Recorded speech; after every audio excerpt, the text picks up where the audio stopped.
দাদা আমার রোগ বুক ছিল, দেখুন তো, রাহুল রাহুল চ্যাটার্জি নামে।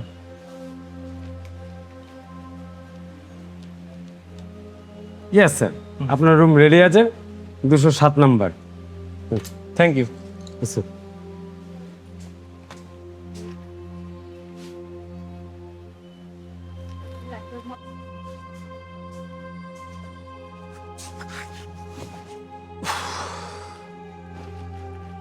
খুব জার্নি হয়ে গেছে, রেস্ট নেওয়াটা খুব দরকার। তার আগে যাই সমুদ্রের পাড় থেকে ঘুরে আসি, ফ্রেশ হাওয়া খেলে শরীরটা একটু ফ্রেশ হয়ে যাবে।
এক্সকিউজ মি, একা একা দাঁড়িয়ে আছেন? জায়গাটা খুব সুন্দর তাই না? কিন্তু একা একা তার এনজয় করা যায় না। হ্যাঁ, জায়গাটা সত্যিই খুব সুন্দর, কিন্তু আমার একা থাকতে খারাপ লাগে না। আর তাছাড়া আমি একজনের জন্য ওয়েট করছি। ও আচ্ছা, তাহলে এই অচেনা জায়গায় আর কতক্ষণ একা একা দাঁড়িয়ে অপেক্ষা করবেন? বোরিং লাগে না? তা আপনি কি প্রায়শই এভাবে ক্লায়েন্ট বা মানুষের জন্য এখানে দাঁড়িয়ে থাকেন? হ্যাঁ, তা বলতে পারেন।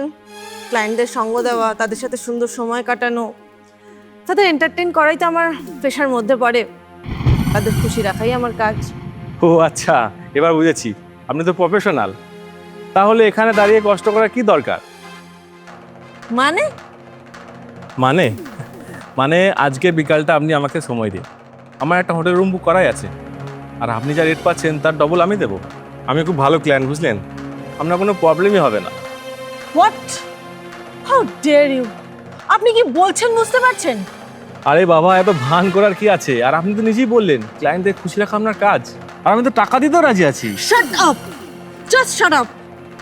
অসভ্য ইতর কথাকার, মেয়েদেরকে সম্মান দিতে পারেন না? আমি মোটেও ও ধরনের মেয়ে নই। দূর হন, চোখের সামনে থেকে দূর হয়ে যান।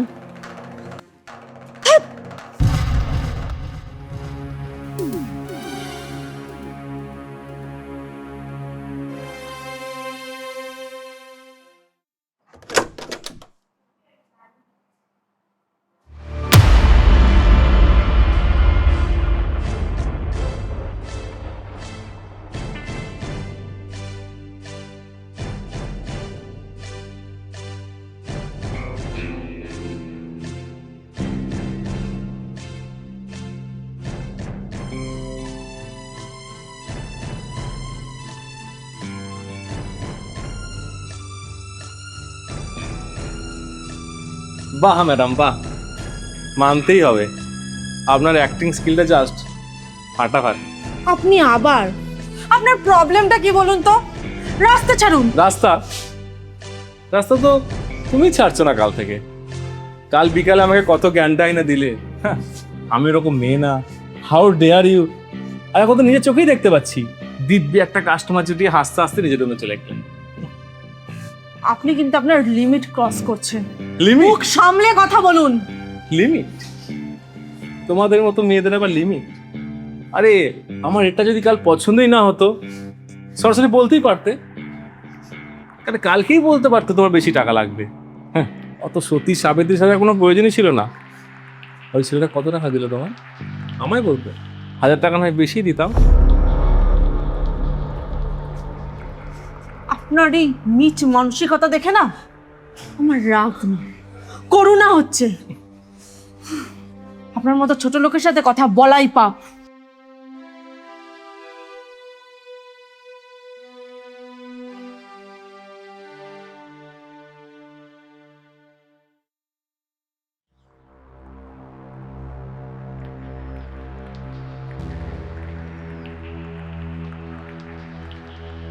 Good morning madam.